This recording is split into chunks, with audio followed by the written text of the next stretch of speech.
আমার মজাদার বাঁধাকপির রেসিপি কিন্তু রেডি। আর বন্ধুরা, এরকম রেসিপিটা ফলো করে একবার রান্না করে দেখতে পারো, খেতে কিন্তু বন্ধুরা অসাধারণ হয়। আর এটা তোমরা ভাত, রুটি, পরোটা সব কিছুর সাথে খেয়ে নিতে পারবা। যারা সবজি খেতে পছন্দ করো তারা খালিও খেতে পারবা। এভাবে রান্না করে একবার খাবে, মুখে লেগে থাকার মতো স্বাদ। দারুণ হয়েছে বন্ধুরা, দারুণ। শীতের দিনে প্রচুর বাঁধাকপি পাওয়া যায়, বাজার থেকে এনে ফুল রেসিপিটা ফলো করে একবার রান্না করে দেখবে, চমৎকার হয় কিন্তু বন্ধুরা খেতে। বাঁধাকপিতে প্রচুর ফাইবার আছে, এটা যাদের কোষ্ঠকাঠিন্য আছে তাদের কিন্তু খাওয়া খুবই জরুরি দরকার। আর যাদের কিডনির সমস্যা আছে তাদেরও খাওয়ার খুবই দরকার, কারণ তাহলে কিডনি ভালো থাকে। নমস্কার বন্ধুরা, আমি পাপড়ি কিচেন অ্যান্ড ব্লগ থেকে চলে আসলাম তোমাদের মাঝে নতুন একটা রেসিপি নিয়ে। দেখো, নিয়ে নিচ্ছি একটা টাটকা তাজা বাঁধাকপি। এই যে কিনে আনলাম বাজার থেকে।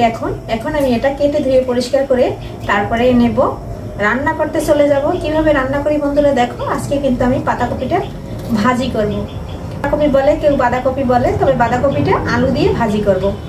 এখন আমি সুন্দর করে কেটে নেব, আর এটা আমি সুন্দর করে কুচি কুচি করে কেটে নেব। দেখো কত সুন্দর, ভালোই বাড়ছে কপিটা। আর এটা কিন্তু বাঁধাকপি যত বাঁধবে তত কিন্তু ওয়েট বেশি হবে, আর খেতেও ভালো লাগবে। আর একবারে কচি, যেহেতু নগদ বাজার থেকে এনে রান্না করলে খেতে কিন্তু বন্ধুরা অপূর্ব লাগে। দেখো বন্ধুরা, পাতাকপিটা সুন্দর করে কেটে ধুয়ে নিয়েছি কিন্তু, আর একবারে কুচি কুচি করে কেটে নিয়েছি। আর নিয়েছি আলু কেটে। দেখো আলুগুলো আমি ছোট ছোট ক্লিপ ক্লিপ করে কেটে নিয়েছি। আর নতুন আলু যেহেতু আমি খোসা ফেলাই নাই, সুন্দর করে ধুয়ে নিয়েছি। কপিটা রান্না করার জন্য ফোড়নে কালো জিরা, তেজপাতা আর গোটা দারচিনি দিয়ে দিয়েছি। কড়াইটা গরম বেশি হয়েছিল, তাই অফ ক্যামেরায় আমি এগুলো দিয়ে নিয়েছি বন্ধুরা। দেখো একটু নেড়ে ছেড়ে দিচ্ছি। এখন আমি দিয়ে দেবো কেটে রাখা আলুটা। এটা আমি একটু ভেজে নেব। আলুটা ভাজার জন্য লবণ দিয়ে দিচ্ছি, সামান্য পরিমাণে হলুদ দিয়ে দিচ্ছি। এখন আমি নেড়ে ছেড়ে সুন্দর করে ভেজে নেব। আর আলুটা ভেজে কপিটা যদি ভাজি করা হয় তাহলে কিন্তু খেতে ভালো হয়।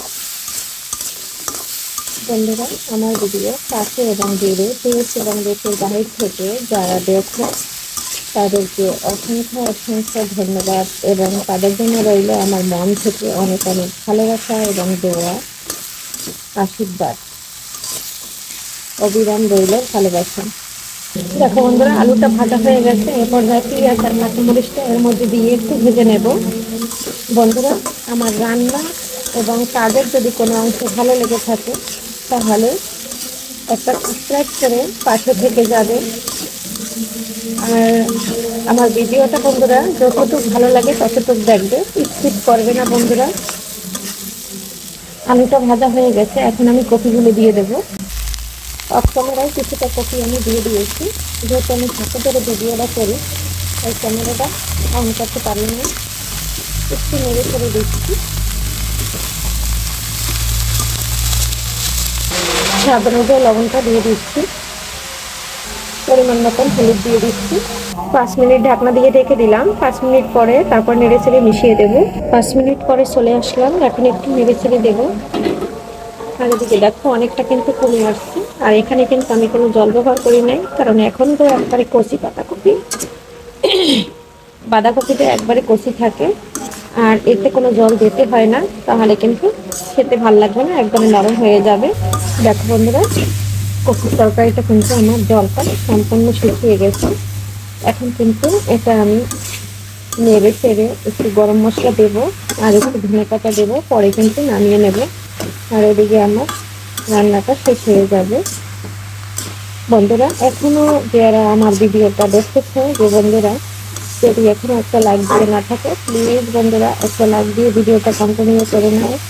তোমাদের একটা লাইকের কারণে আমি দিতে পারবো আরও নতুন নতুন বন্ধুদের কাছে।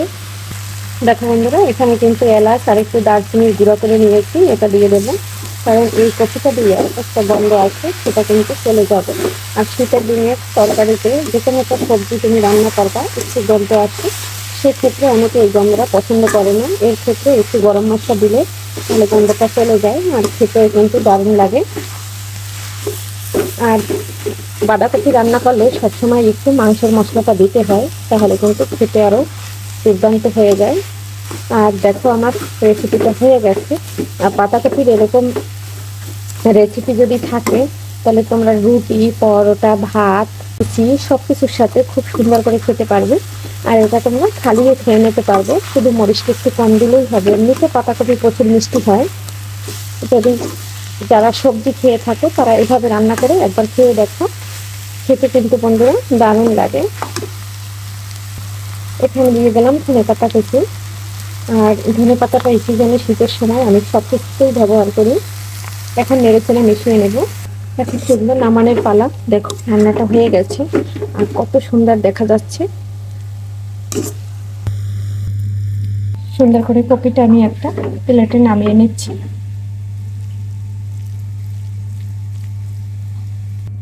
আজকের ভিডিও বন্ধুরা এখানেই রাখছি। পরবর্তীতে দেখা হবে নতুন কোনো রেসিপি নিয়ে। এ পর্যন্ত সবাই ভালো থাকবে, সুস্থ থাকবে। Bye bye.